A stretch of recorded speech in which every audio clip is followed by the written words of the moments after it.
இது ஜெயம் படத்துல வர சாதா நான் ஜெயம் ரவி. ஓ கவிதையை தெரியுமா என் கனவு நீரானடி.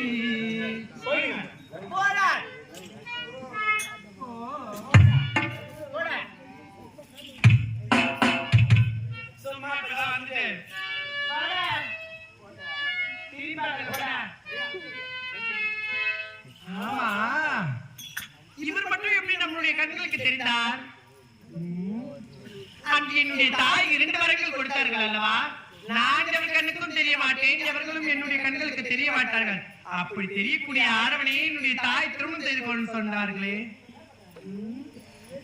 தூரத்துல ஒருத்தர் கண்ணாடி போட்டு உட்காந்துக்கிறார், அவர்கிட்ட கேட்போம். பொட்டிக்காரப்பா, பெட்டிக்காரர் கருப்பரு, அப்புறம் என்னம்மா? சரி சரி, நான் நிக்கிறது உங்க கண்ணுக்கு தெரியுதா? கண்ணுக்கு தெரியல, ஆனா ஒரு கேள்வி குரல் கேக்குது. அப்படியா? எங்க கேக்குது? எனக்கு நேரா கேக்குது. யாரு நீ, என்ன வேணும் உனக்கு? ஏன் நேரடியா வந்து பேச மாட்டியா? ஆமா, உங்க கண்ணுக்கு தெரியலனா? தெரியலையம்மா, குரல் மட்டும் தான் கேக்குதாயா? அப்படியா? இங்க எல்லாம் ஒரு லூசு கிட்ட பேசினா லூசு போயிட்டானா தெரியல. லூசு கிட்ட பேசிட்டியா? ஆமா ஆமா. ஏன் நீ ஒரு லூசாப்பா? இல்ல, நான் டைட் தான். அந்த லூச டைட் பண்ண ஆள் இல்ல. கிஸ் ஆயிட்டா? ஆமா, போயிடுச்சு. போட்டு விடுங்க. இருந்தாலும் அவனை விட்டுருக்க கூடாது. எவ்வளவு தூரம் போயிருப்பான் பாப்பா? அந்த தம்பியை நான் பார்த்தேன். எப்படி போனாரு? ரொம்ப தங்கமான புள்ள. தங்கமானவரா? படிச்ச புள்ள, அறிவாளியான புள்ள. அப்படின்னா எனக்கு ஒரு 20,000 தங்கத்தார் சொல்லுங்க. தாராளமா 20,000. ரயில்வே தண்டவாளத்துல 7 கிலோ செயின் போடுவான் ஆளு. அவர் பாத்தீங்களா? என்னம்மா? அவர் பாத்தீங்களா? காலை சுத்தின பாம்பு கடிச்சாலும் விடாது. அப்ப சுத்திங்களே தான் இருக்குமா? ஆமா, இங்கதான் சுத்திங்க. குரல் கொடு.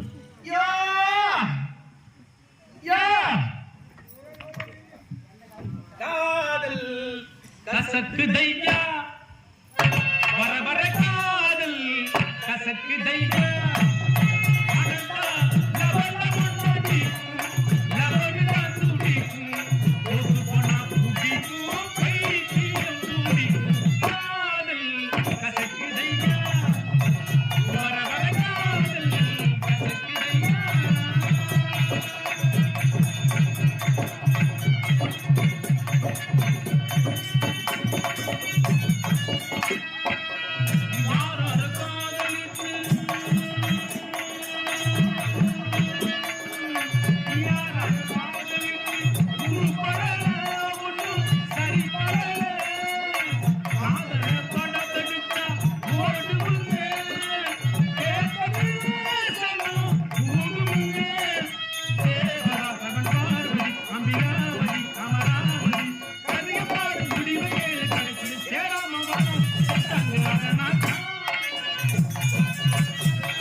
மன்மதன் லீலை காலத்தில்